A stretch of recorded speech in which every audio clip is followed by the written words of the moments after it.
Welcome. Glad you guys are here as we continue our study of walking with Jesus. If you remember, this series is really doing two things. One is we are studying the teachings of Jesus, but we're doing it in kind of chronological and geographical order. So we're kind of following Jesus around during his 3 years of ministry and then pausing at certain places to study. So I'm excited about this lesson.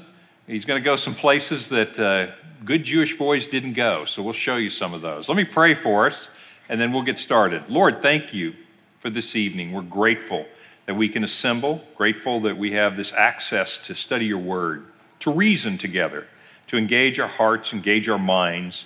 And Lord, I pray that you would speak to each of us in Christ's name. Amen. Well, you probably know by now, but it is our habit to keep showing you this number. It's also on your handout.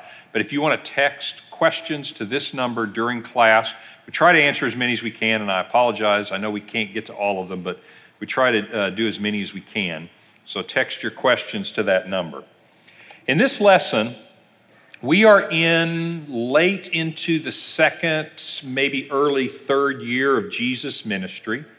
We left him up north Israel in the Galilee, kind of around that Golan Heights area, which is what we call it now. And it was a tense place to be then, and it's apparently quite a tense place to be right now. So we're going to see Jesus breaking some molds, and he's going to answer a question. And I want to follow a little thread through this teaching. We're going to look at some miracles that Jesus did. I want to talk about, first of all, why did Jesus do these miracles? These miracles weren't necessarily so that you and I would believe the gospel. I mean, they validated to some extent what he said, but the miracles weren't really intended so that, oh, well, Jesus did miracles, what he said must be true, so 2,000 years later, I'm going to believe the gospel. Not really the main point of the miracles. So I want to talk about why is he doing these miracles. But there's another thread that runs through this, and it's actually been running through his whole ministry, but it begins to be very apparent in this lesson, and that is, who is Jesus? Up to this time, people don't know what to make of him. They know that he's something special. They know that he preaches with authority. They realize this is a prophet. Could this be the Messiah? And Jesus doesn't validate their answers. I mean, what their ideas. He's not saying, oh yeah, no, you're right, I am the Messiah, or I came to do this. He's really left this intentionally in limbo. And you're going to see there's a reason for that, and that is as people begin to come to the realization of who Jesus is, he is slowly revealing himself. Well, in this lesson, to do that, he's going to go to an interesting place. Here's a map of Israel in the time of Jesus, and those provinces, the names of the states or the provinces there are the Roman provinces, the name, because this area of the world is ruled by the Romans. And so in our last lesson, we went to some of these small towns up here in the Galilee. Jesus was up around the west side of the Sea of Galilee. We went to, if you remember, we spent some time in the ruins, some magnificent ruins of a synagogue in Chorazin, one of the towns that he did preach in, and we looked at what he was doing there. Well, in this lesson, he's going to shed some light on the question of who is Jesus? Who is he and what is he about? But to do it, he is going to go into the land of the unbelievers. So this area, I'm circling Judea. That is the southern province of Israel. Those are where most of the Jews lived. You have this province in the middle called Samaria. They used to be Jewish and now are because of some things that happened 700 years before, very ethnically mixed. They do claim to be Jews and to worship like Jews, but they do it in a very hybrid sort of way. And so the Jews in Judea hated the Samaritans. So they're not even called Jews, they're called Samaritans. Then north into the Galilee area, this area around the Sea of Galilee, there are a lot of Jewish people living there in the north. These other territories that you can see, Perea, modern-day Jordan, up here around Tyre, I'm going way to the north now, that's Phoenicia, but it's modern-day Lebanon. And then the Decapolis is a really interesting area, and I'll talk about that a little bit more, but those are not Jewish areas. That Phoenicia, the Decapolis, Perea, which is modern day, again, like I say, modern day Jordan on the east side of the Jordan River. Those are not Jewish areas, very small Jewish communities. And so the Jewish prophets didn't spend any time there. I mean, they were wanting the Jewish people. But in this lesson, Jesus is going to go, he is going to go from Galilee up to Tyre in Phoenicia. He's going to go up a little more off this map to Sidon. So both of those are in Lebanon today. Then he's going to come back and he's going to go into the Decapolis. The Decapolis is an area, it literally means the 10 cities. And I'm going to show you a map that's a little bit of a close-up of that area. So I want to kind of give you a feel for what life was like in these non-Jewish areas. And I want to go to a town, and the reason I want to go to this particular town is because the ruins are magnificent. This town called Scythopolis. It's here in the area of the Decapolis. It's mainly Greek people, but it's really a mix, but not many Jews there. The culture is not Jewish. It's not so much a village style of life. Things are very different there. This city of Scythopolis was founded during the time of Alexander the Great, when the Greeks ruled this entire part of the world. And Scythopolis was a Greek city. Then the Romans came in, took over this part of the world, and that's the time period that we're in the time of Jesus. And so you see this city I'm about to show you is a Greco-Roman city. And it looks remarkably like a modern American city, and it looks nothing like a Jewish city. So I want to give you a feel for the people and the culture of the Decapolis, because that's where Jesus is going to go. It's the most unlikely place, far and away the most unlikely place for a Jewish prophet to go. So let's take a few pictures. First, just a big picture view of this area. Now, this is just what's been excavated. This is downtown Scythopolis. All of these modern buildings back here, I'm kind of showing you this area around it. There's all kinds of stuff underneath there. This city goes a long way. Probably 80 to 100,000 people lived here. I mean, it's a big city. I mean, in those days, that's like a city of 4 or 5 million now. I mean, it was a big city at that time. Well, because Greco-Roman cities are all laid out according to a pretty logical plan, once you find something, you can kind of tell where everything else is. And so, fortunately, they excavated downtown. They're continuing their excavations, but those people that live in those houses just don't want them destroying their houses and digging. I don't understand that. But seriously, I want to show you just a little geography. I'm going to give you the main street. It's called the Cardo. Here's another main street that crosses it. You can see the bathhouses and gymnasium here. There's a magnificently preserved theater. There's an amphitheater that I'll show you. This large area here is the marketplace, the agora. It's huge. It's like a combination between Walmart and the New York Stock Exchange. I mean, any kind of business happened there. So that's kind of the general layout of the city. Let's take a little more close-up looks at some of this. So again, this is the main street that we were talking about. And what you see is they've put some of the pillars back up there. The same here on this street. There were huge temples and beautiful city buildings all along here. You can see the ruins. When you get into it, you can see how unbelievably intricately carved all this is. This is a magnificent city. The reason that most of this is still here, by the way, and the reason they were able to set some of these columns back up is this place was destroyed in an earthquake 700 years later than the time of Jesus. But because it was all destroyed quickly in an earthquake and then silted over, this is unbelievable how well preserved this is, and the archaeology keeps going on. Let me give you another shot of this. Again, looking back down at the area of Scythopolis. So you see these beautiful pillars here along this street, and you can imagine the Temple of Zeus, administrative buildings, county jail, whatever. All the civic buildings are downtown. But I wanted you to see how much this looks like. What do you have downtown? You have this agora, the marketplace. You have all these city buildings. You have these magnificent structures here. I mean, there were big overhangs here. You've got where the thunder would play, in the theater there. In other words, you have your entertainment, you have your social things, you have business, you have government. That could be an American city. It's laid out exactly like American cities. Let me show you a couple of other pictures, and then I want to draw a couple of conclusions from that because I want you to see how unusual it is for Jesus to be in this place. This is an amphitheater, and most of it's not there. Imagine that it had seats all the way around it. Think like an arena, like the arena that you go watch a basketball team in. It's got seats all the way around. Those were destroyed in the earthquake, but that arena is, in the theater, you would see plays, you would see comedies, you would see entertainment. In the arena, you would see sporting events, but you would also see gladiators fighting.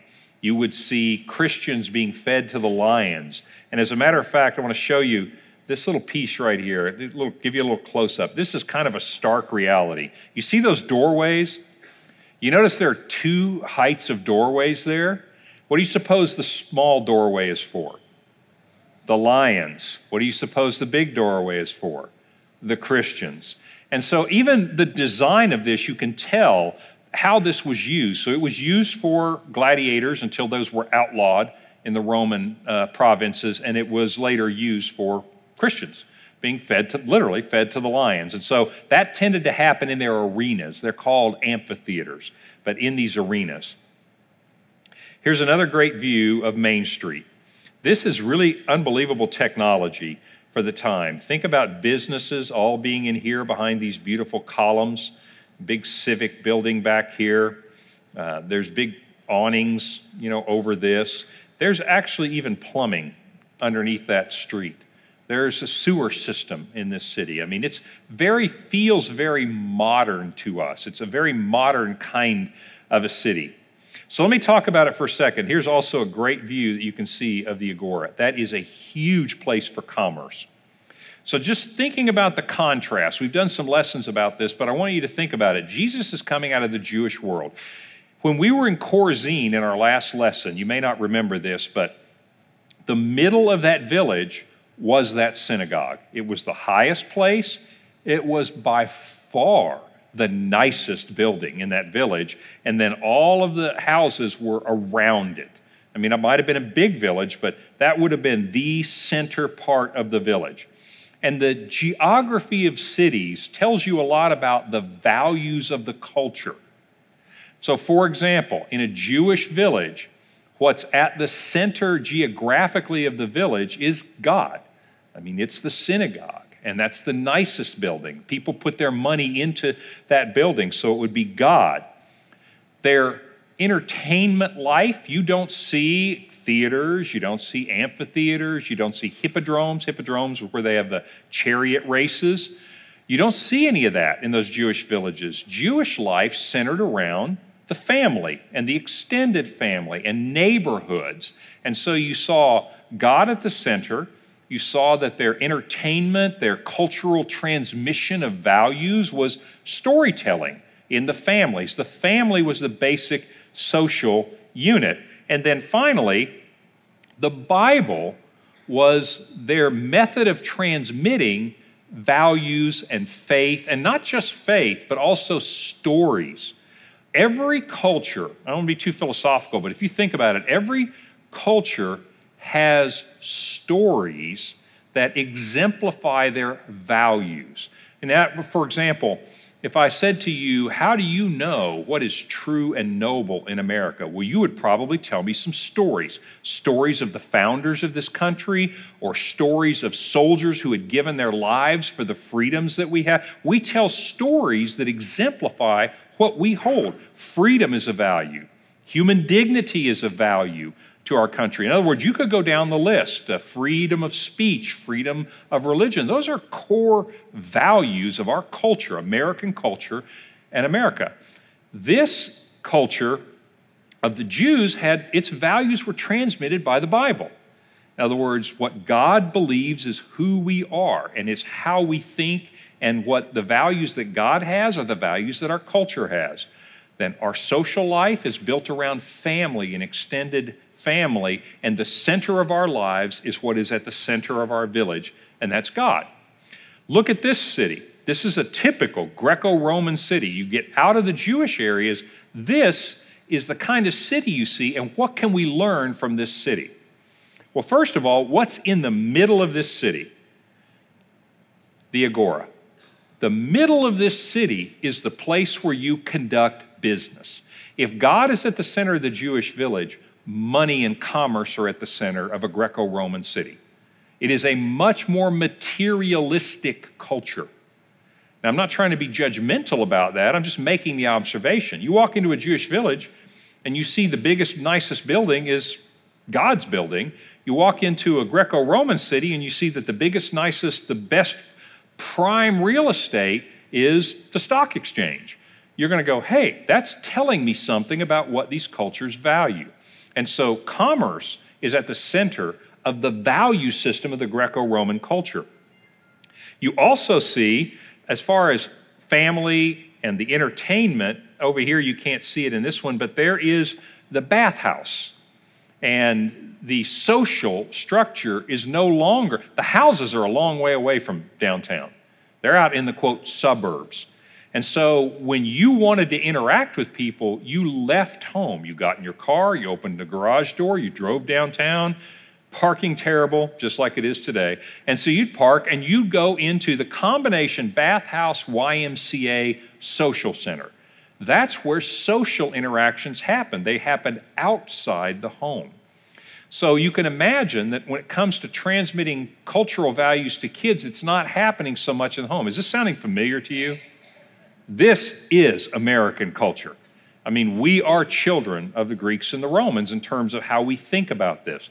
And so children's formative things are happening outside of the home, and social is happening outside, not in the family unit. And then finally, this, by the way, is you're sitting in the theater.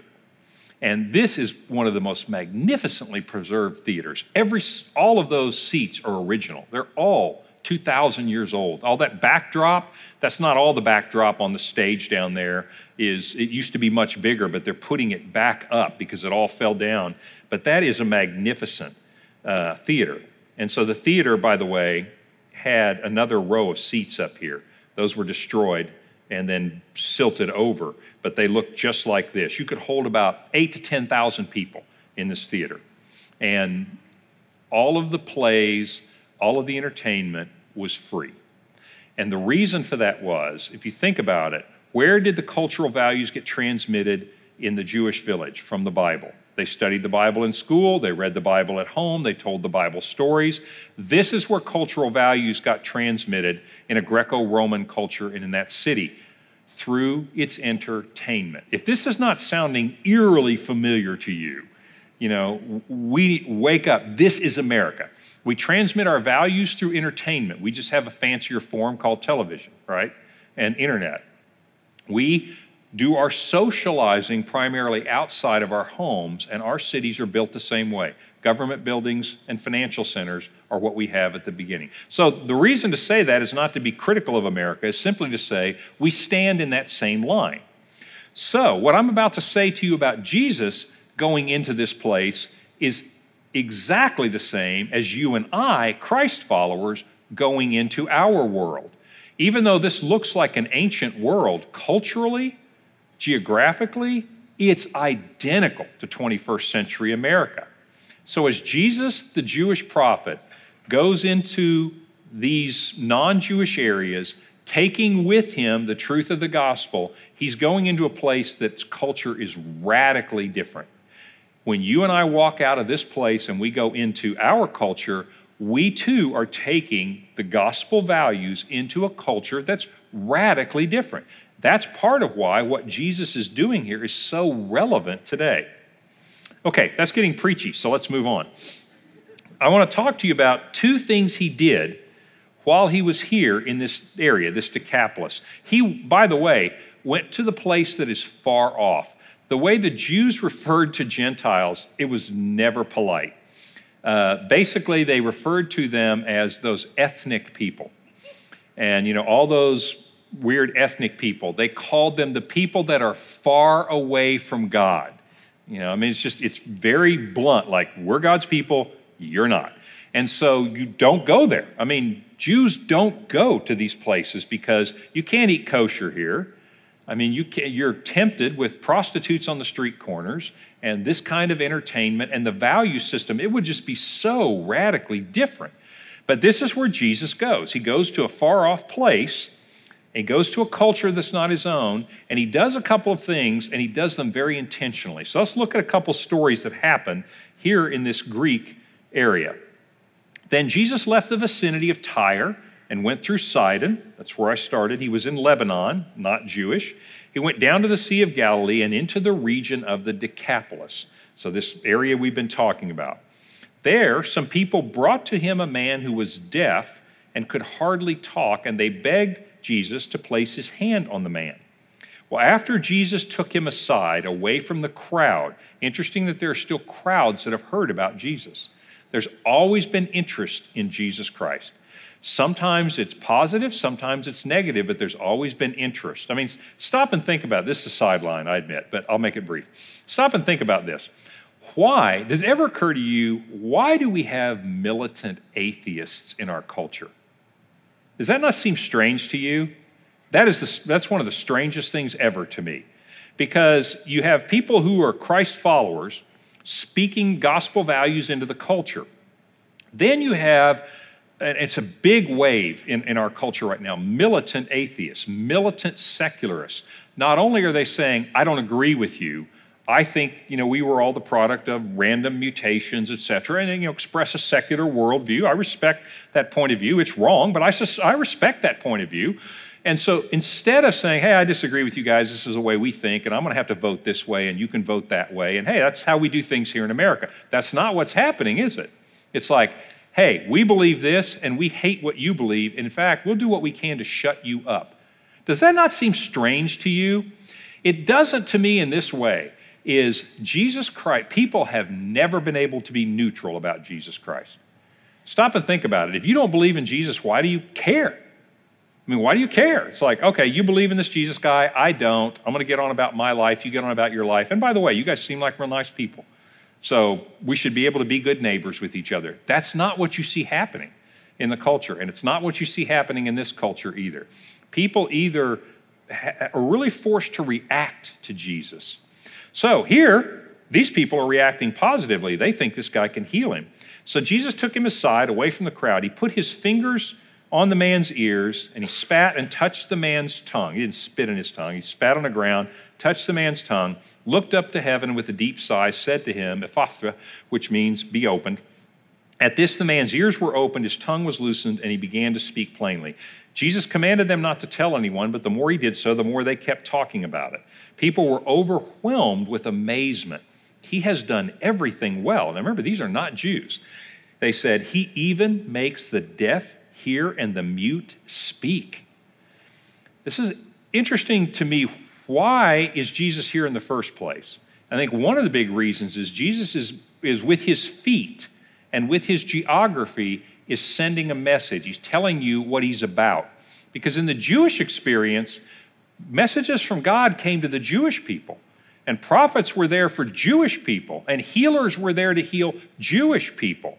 Jesus, by going to this area, is visibly saying to them, my message, this message from God, is even for those who are far away from God. It's even for the non-Jews. The fact that he's here, the fact that he's doing a miracle here is saying something pretty profound about the ubiquity of the gospel. It isn't just for Jewish people. This is going to be for everyone. And if you think about it, you take that for granted. Christianity is exclusive in the technical sense that there are boundaries. There are people who are Christians, there are people who are not Christians. Duh. Every belief system, even secular belief systems have that. But Christianity is inclusive. In fact, I'm going to argue it's the most inclusive religion because anyone can become a Christ follower. And I take that for granted. That was not taken for granted at this time. And so Jesus is visibly doing something to shake that up. And that's why I think he's doing that miracle in this place. But why here? And why do the miracles at all? If you think about it, Jesus does, I'm going to show you, the next miracle is going to be another prototypical kind of thing Jesus did. Jesus did certain kinds of miracles, and he didn't do other kinds of miracles. Now stop and think about it. If the miracles were just to get you to believe in God, I would not heal a deaf-mute guy.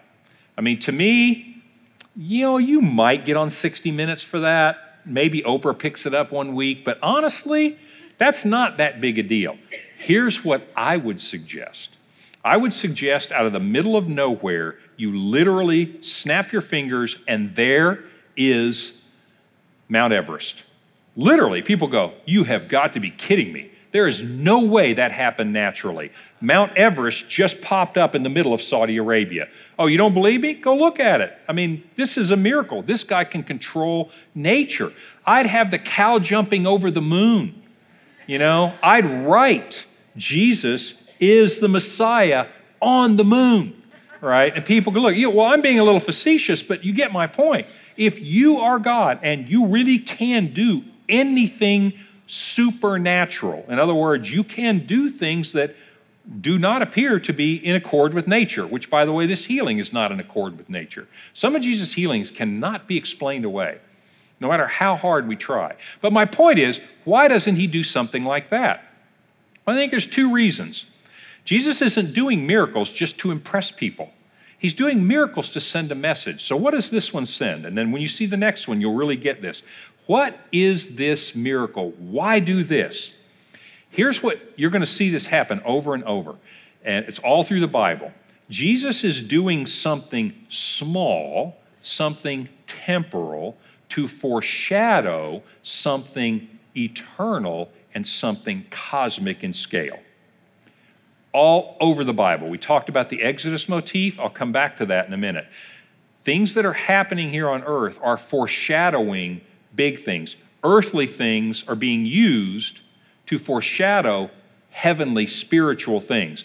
If you can heal this man's body, it lends credibility to the outrageous claim that he's going to make, and that is, I cannot just heal your body. Your soul will live forever. You will not ultimately die. Now, that's a big claim, isn't it? Is that you will live forever. You could go to heaven. You will be eternal. I can't see that, but I can see this. And I go, well, if you can heal the body, maybe you really can heal the soul. Does that make sense? He's going to do something supernatural in a temporal way to foreshadow his real claims are much bigger than that. That's why you see Jesus do so many healings of people's bodies. So many healings that are just, you've got to be kidding me. This man's was born blind and now he can see. This man's been lame for 38 years and now he can walk. It's remarkable. And he goes, yeah, and now I'm going to make a claim that's even more remarkable. But now I'm ready to hear it, aren't I? Questions about that? Yes. In verse 33, where it says Jesus spit and touched the man's tongue, why is that there? What does that mean? Yeah, so when it talks about Jesus spitting and Jesus touching the man's tongue, why are those things there? That's really, really an interesting question.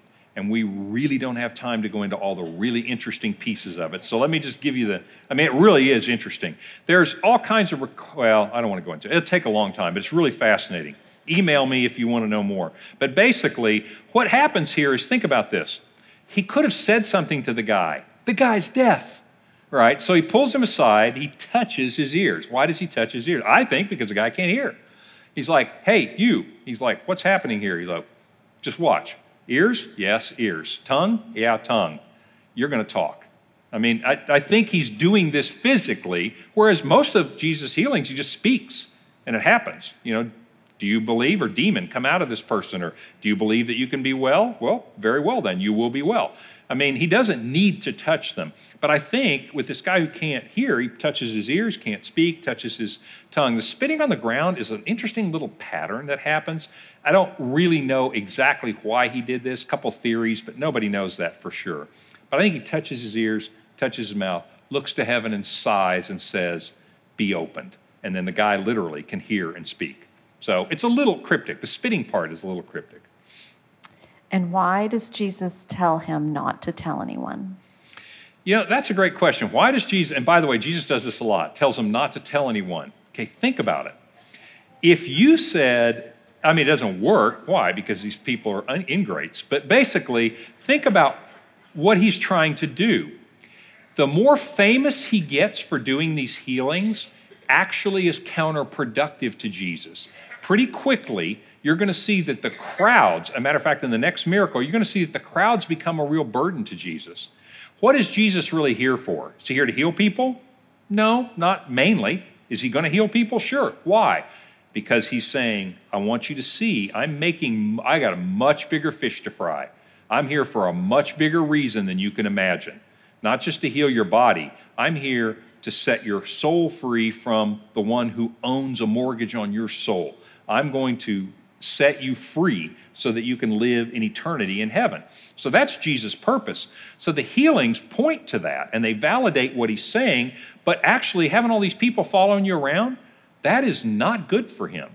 So Jesus wants to do these things, but until he is crucified and resurrected, he has not finished his goal. So it kind of gets in the way of Jesus' ministry. And I think that's why he's telling people, listen, I'm not out for publicity. I'm here to make a point. Good question. Do you know how long the excavations took at Scythopolis? I don't remember. I can look that up, and usually when we go to Israel, I try to have those little facts on hand. I don't remember when they first started excavating that. It's been a while. I mean, you don't do that overnight, and there's usually something on top of it that has to be relocated. I don't not happen to remember how long it's been at Scythopolis, but it's getting better and better. Every year we go, there's more and more uncovered. Yeah, I don't have the date, but I think it began in the 80s. Yeah, so maybe in the 1980s, so 30, 40 years worth. Some of these sites have been excavated for about 100 years. It's just slow. Sometimes it can be slow. But this site, what the Israel Antiquities Authority does, is totally off the subject. But basically, you can't excavate everything in Israel. I mean, there's way too much stuff there. So they will take certain sites that are very prototypical, and they will really develop them. Those go quickly. So Scythopolis, there are other cities like Scythopolis in that area, but they're like, well, let's pour our money into this one, and then you can see what they would all look like. That's a smart move on their part. So they tend to excavate them a little more quickly that way. Thanks. You're not only question asker, you're research assistant. We're going to have to give her a raise. That's really good. Okay, second thing, this also happened in this area, in the Decapolis. Again, this is not amongst the Jews. During those days, a large crowd gathered. Since they had nothing to eat, Jesus called his disciples to him and said, I have compassion for these people. They have already been with me for 3 days. He's got there's going to be 4,000 men, so who knows how many people that is. 7,000, 8,000 people easily. He's got that many people following him around. They've been following him for 3 days. Now, I don't know about you, but that is tough to get into Luby's when you got 7,000 people with you. You know, it's tough to do your ministry. I mean, these crowds are just flocking to him. He says, I have compassion for them. They've been with me for 3 days and they don't have any food. If I send them home hungry, they'll collapse on the way because some of them have come from a long distance. His disciples said, we're in a remote place. How can anybody possibly get enough bread to feed them? He says, how many loaves do you have? And they said 7. So he told the crowd to sit on the ground, and when he had taken the 7 loaves, he gave thanks, he broke them, gave them to disciples, set before the people, and they did. They had a few small fish as well, and he gave thanks for them and did the same. The people ate and were satisfied. In other words, everybody got all they wanted. Afterward, the disciples picked up 7 basketfuls of broken pieces that were left. About 4,000 men were present, and after he fed them, he sent them away, got into the boat, and went to the region of Dalmanutha. It's basically the other side of the lake, back into the Jewish area. This is an interesting miracle. Now, if you remember, Jesus feeds the 5,000. That happens in the Jewish area. And it's similar, but not exactly the same as this. So a couple of reasons of what's going on here. One is the fact that he's feeding these people in this place is, I brought bread to the Jews, and that's where he said, I am the bread of life. And he did the same thing to the Gentiles. And it's again saying, my gospel, my provision, God's love is not just for a small group of people. It includes all those people you used to think that God wouldn't accept. They too have the opportunity to follow me. And so the fact that he did this miracle there is a sign that the gospel is also going to be for the Gentiles. The fact that he did bread and feeding them, that's really significant. I want you to remember this Exodus motif. I don't have time to explain the whole thing, but I've told you that Jesus' ministry was foreshadowed by the Exodus. Think 1400 BC, Charlton Heston, Yul Brynner goes in front of Pharaoh, let my people go, takes the Israelites out of Egypt, out of slavery. They go through the desert for 40 years. They arrive at the promised land of Israel and enter the land of Israel. Okay, that's all happening about 1,400 years before Jesus. But the themes that happened in that story get repeated in Jesus' ministry. Why? Because in the Exodus, what you have is the real historical events of a people who are enslaved, having a deliverer sent to them. God is the one that judges the gods of Egypt. They don't fight. They don't pick up their AK-47s. God fights the battle, brings them out, takes them through the desert to purify their faith, and brings them into the promised land. That's exactly what Jesus is going to do on a cosmic scale.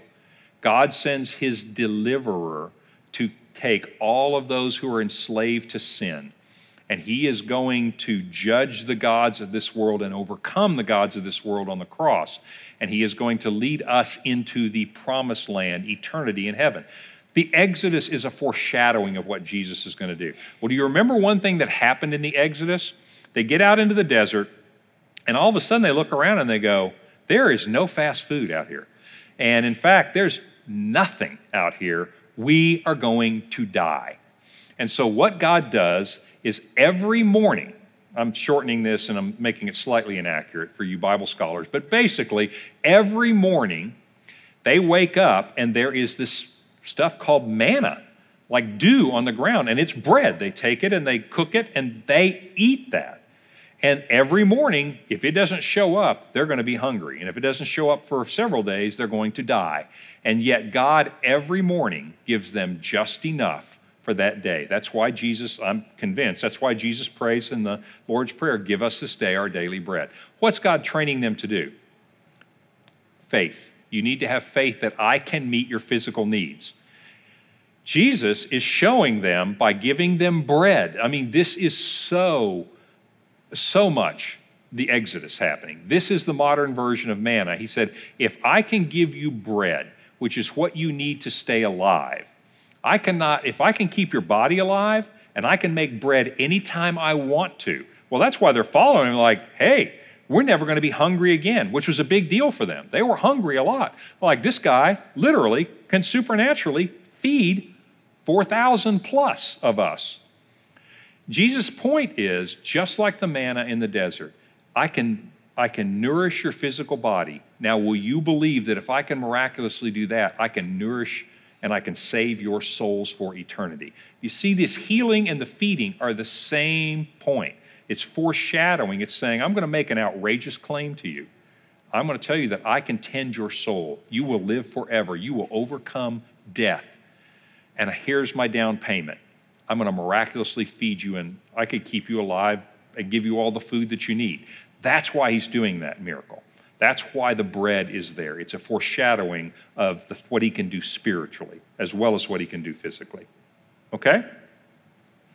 Those two miracles, the fact that he does them in the Gentile areas says something that's profound, and that is God's love, God's good news is available to everyone. Anyone can repent and follow Jesus Christ.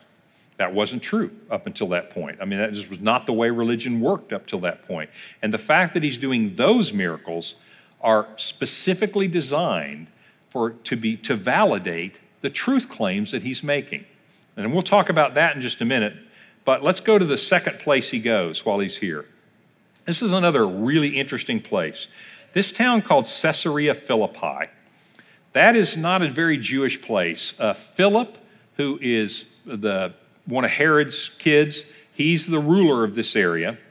And Caesarea is named after Caesar. It's just an obvious attempt to curry favor with Augustus Caesar, built several years before. So he named it after himself and after Caesar. These guys had no shortage of ego whatsoever. But that city was a very Roman, Greco-Roman city.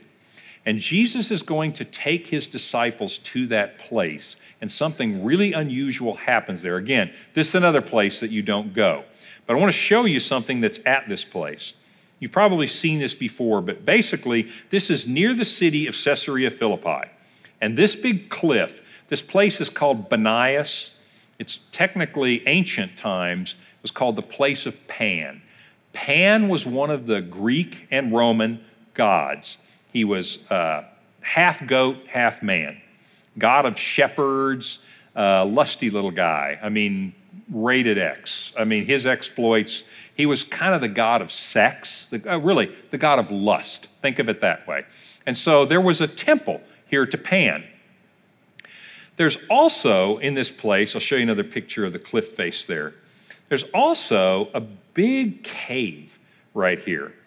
And so this place also came to be known as one of the entrances to the underworld. So you have the god of sex, Pan, and there's a temple there for hundreds of years. And I'll show you some places where they used to put the statues of Pan, that sort of thing.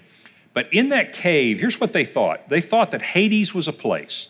And by the way, almost everywhere in the New Testament that's translated hell is really the word Hades. And the reason for that is the New Testament's trying to use language they understood to teach them a concept. Hades was a place to Greeks and to Romans. It was the place under the earth. And it was the place you would go when you died. It wasn't necessarily bad, but it definitely wasn't necessarily good.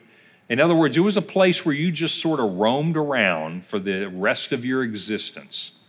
And there weren't any good things. It was sort of like going from, high-def 3D color to 1950s TV set with black and white. It was a very bland kind of life. It was sort of like, well, that's what happens when you die. You just go wander around the underworld. It's just not very good. So that was a place, but then it became personified into a god. So who runs Hades? A god named Hades, right? So they name a god after the place, and he's in charge of the underworld. And this is kind of and Jesus is going to use those ideas to explain to them, that's not true. That's what they thought. He's going to use those words to explain to them what is true. Oh, there is a ruler of the dead, those who are slaves to sin, and his name is Satan. And there is a place that you go, your soul is eternal, and it's called Hades or hell. In other words, he co-opted their ideas. Well, since they thought it was a specific place, when you died, you had to have some way to get there. Caves like this, they thought literally were openings into the underworld. And that's where you would go when you were died. And so that's one of the gates to Hades. It's one of the places you would go when you died. So you have death and sex, death and lust. That's what this place was about, those gods. So let me show you a couple other pictures. These niches, by the way, are where you would see the statues of Pan, and they are magnificent carved. And this is a much bigger niche, so you would have had a big statue in here. And then off to the side over here, some more temple areas. But then to the left, you see the cave, and it goes down into what they thought was the underworld, into this cave. So Jesus brings his disciples to this place and has this interesting interaction, which you may be familiar with, but I want to put it into this context. So Jesus came to the region of Caesarea Philippi, this place. He asked his disciples, who do people say the Son of Man is? In other words, who do people say that I am? Because he's been revealing himself. I mean, manna, giving people bread, healing people. He's giving these little hints of something much, much bigger than this. But he hasn't been overt about it because his mission is not convincing everybody that's alive at that time he's the Messiah. His mission is the cross and the empty tomb. So he says, who do they say you are? Well, some say you're John the Baptist, come back from the dead. Others say you're Elijah, the Old Testament prophet who's come back from the dead. Still others, maybe Jeremiah or one of the other prophets. And he says, but what about you? Who do you say I am? Simon Peter answered, you are the Christ. That's a Greek word. It literally means Messiah. That's a Hebrew word. So you are the Messiah, the Son of the living God. Jesus replied, blessed are you, Simon, for this was not revealed to you by man, but by my Father in heaven. And I tell you that you are Peter, which means rock. And on this rock I will build my church, and the gates of Hades will not overcome it. I will give you the keys of the kingdom of heaven. Whatever you bind or permit on earth will be bound or permitted in heaven, and whatever you loose or forbid on earth will be loosed or forbidden in heaven. Then he warned his disciples not to tell anyone that he is the Christ. Why? Because his point is the cross. He's leaving all these interesting hints for everybody afterwards to look at and go, oh, I see the whole story. Jesus can't be understood without the cross and the empty tomb. So he tells them that. This is an interesting miracle because think about what this place is. And it's very applicable to us.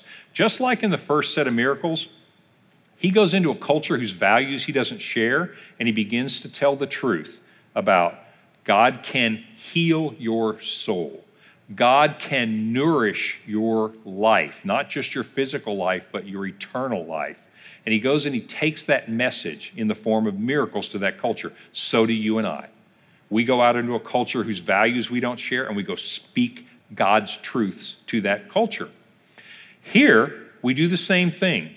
That place was representative of the power of Rome, the power of lust and human desires, and the power of death. That place represented man's earthly, corrupted, fallen nature and his doom, which is death. And that, of all the cultures in the world, every culture in the world has and every person in the world has a basic fundamental motivation and desire. This explains almost all of human behavior in the world. For security and for some kind of alleviation of the fear and the dread of death. The certainty and the fear and the dread of death and the desire to have the things that I want drive base human behavior. And every culture in the world has to come to grips with that. What is Jesus saying here? He said, death looks really powerful. Lust looks really powerful. And I want you to stop and think about our culture for a minute. If they thought lust was powerful in those days, they hadn't seen anything yet compared to our culture. It's addicting our children at an alarming rate. And death is still as certain as it ever was. You can live longer today, but we will all die. We're all afraid of it, and we all dread the ultimate separation of death. So we speak into a culture that has the exact same fears and motivations as the one Jesus was speaking to. So what is he saying? He's sitting there literally at the gates of hell, the gates of Hades, death. Sitting there right there in the power of Satan in the culture, the power to appeal to our base human desires, greed, lust, self-centeredness. And what does he say? I'm going to establish my church. We are going to bring the gospel, the kingdom of God has come into the world, and even the gates of hell can't overcome it. That is a profound claim. What he is saying is, he's saying the same thing Paul says in 1 Corinthians 15. By the way, Paul says, if Jesus Christ wasn't raised from the dead, there is no point in being a Christian. Not everybody will agree with that today. They're wrong, but not everybody will agree with that. They'll say, oh, there's still value in being a Christian. You could be a nice person by being like Jesus. Paul says, forget that. That's not the best way to deal with death. If Christ is not raised, our belief, our faith is in vain. What Jesus is saying the same thing. He says the kingdom of God cannot be overcome by death. What that says is you will live forever. Death is not the end. And not only that, I can nourish your soul. You're not going to go wander around in the underworld in a little black and white, two-dimensional world. You are going to be joyful in the presence of God. That is an astounding claim. I mean, that is Jesus' basic truth claim. That is the basic idea of what Christians believe.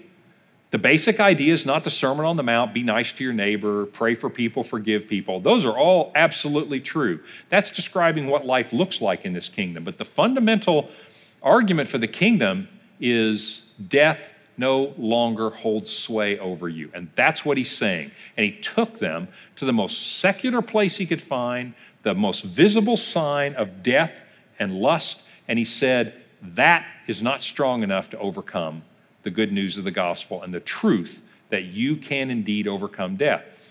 That is the same claim that you and I take into our culture. It looks really strong. Our government looks strong, oppression looks strong, lust looks overwhelmingly strong, the desires of our bodies and the chasing after security and money and fame and power and self-centeredness looks strong, and death is as strong as ever. And yet we go into that exact same culture with that exact same claim. It's like Jesus Christ has overcome death, and he has made a way for us to be free from sin, to be free from Hades. Even hell cannot hold us. That's the thread that's kind of running through what Jesus is doing. And the fact that he's doing it outside the Jewish areas was meant as a message to you and me. And that was, you and I weren't born the chosen people, were we? I wasn't. I don't know. I haven't done the genetic thing. Maybe I got a little Jewish blood, but I don't think it's enough to get in. I think we are not the, quote, chosen people, and yet that we're exactly who Jesus is talking to. He said, this gospel is for all of you. And do you believe? When it says you're saved by grace through faith, have you ever wondered, what am I actually having faith in? I don't know if you've ever thought about this. I hope you have, because you're Christians, or at least many of you are. But seriously, in all seriousness, you're saved by what? By God's grace through your faith in Jesus Christ. It says, believe in Jesus Christ and you will be saved. What are you believing in? That he existed? Everybody believes he existed. That's a matter of historical record. What is it we're actually believing in? We believe he could do miracles? A lot of non-Christians believe he probably did miracles. Jesus says, do you believe there's only one God? Well, demons believe that, and I don't think you're going to meet any of them in heaven. So what is it you're actually believing in? You are believing in the most outrageous claim ever made in the history of humanity, and that is death is not the end. That you can overcome death itself. And so Jesus is making this claim about eternity, and he's making it through all these hints that he's giving, all these foreshadowings, if you will, that he's making. So that's the essential belief that we have. Do you believe that Jesus is who he says he is, and he can do what he says he can do? That's what it means to believe in Jesus Christ. I believe you are the Christ, the Son of the living God. That's why we usually ask that for people when they're baptized. Do you believe that Jesus is the Christ, the Son of the living God? Fundamental confession of the Christian faith. Islam has a fundamental confession. Judaism has a fundamental confession. This is the fundamental confession, is you are the Christ, you are the Messiah, the Son of the living God. And what you say truly is real. It is the nature of reality. That's what we believe. And that's the message that is as powerful in our culture as it was in Jesus' culture. So the point I'm trying to make in this really is I want you to see beyond just the events and see that Jesus has a purpose. He has a purpose in his geography, to go out into these places nobody would go, to talk to Gentiles nobody would talk to confront a culture that was very different than his own, because you and I are going to have that same experience. And he also had a purpose in the very miracles he was doing were leading up to what his final claim would be, and that is, I will show you that even death cannot hold those who belong to me. That's the best news anybody could possibly hear. Otherwise, it's live your life, then you die. Eat, drink, and be merry, because tomorrow we die. That's the best the secular culture has to offer. The essence of Christianity is believing Jesus' claim that that is not true. Truth is, if you belong to me, I have overcome death, and so can you, and we can live forever. Does that make sense? It's just interesting seeing the profound things Jesus is doing, and I want you to see him intentionality in this, a great deal of intentionality in what Jesus is doing. So Jesus is revealing himself. This is kind of what I want to close with, because I want to give you and me the same challenge. C.S. Lewis said this, like I've told you before, Jesus divides people. There are not many people that are neutral about Jesus. Do this experiment this week. When you're in an elevator, say on your way to work, on the way up in the elevator, and there are 4 or 5 people, and I know we don't like to talk to each other, we just kind of like to pretend that nobody else exists, but have you ever turned around in an elevator and faced people? Oh, it freaks people out, big time, big time. So turn around and face them and just say, how do you guys feel about Jesus Christ? You are going to get reactions. I'm going to predict nobody says, take it or leave it. People have opinions about Jesus Christ. Well, C.S. Lewis was an atheist, as you probably know, and he thought this through. Now, there are people today that want to say Jesus wasn't God. Jesus was just a good guy, kind of like Gandhi. The problem with that is, as C.S. Lewis investigated, is Jesus doesn't give you that opportunity, because that's not who he said he was. C.S. Lewis says if you read what Jesus said, he's got to be one of 3 things. He's either a liar, because he said he was God, and if he's not, he lied. Or he's a lunatic. In other words, he's crazy. He thinks he's God, but he's not God. He's either a liar or a lunatic, or he's a Lord. He's the Lord. In other words, he is who he says he is. And C.S. Lewis says, and if you think it through, it makes a lot of sense. Those are your choices of how you react to Jesus. And people choose different ways. Some people try to add a 4th option. Jesus doesn't really open the door for that. And as C.S. Lewis, again, this atheist professor, as he began to look at it, he said, no, I pretty much got to say you're lying, you're crazy, or you are who you say you are. And so I would just leave you with this question. Who do you say Jesus is? And some of your answers might be, I'm not sure yet who this Jesus is. Great, get to know him better. Reason with this. This is not a check your brain at the door kind of faith. This is a very reasonable thing. Engage our brain, engage our heart. Get to know this Jesus better and make up our minds. But for those of you who do say, I say Jesus is the Christ, the Son of the living God, then go live like we believe that. That sounds easy, and your first thought is, oh, I got to be nice to people. That's not really what it means to live like you believe that. I mean, yeah, you probably should be nice to people. But basically, what it really means is go live like this is not all there is. That you will live forever. That you will defeat death.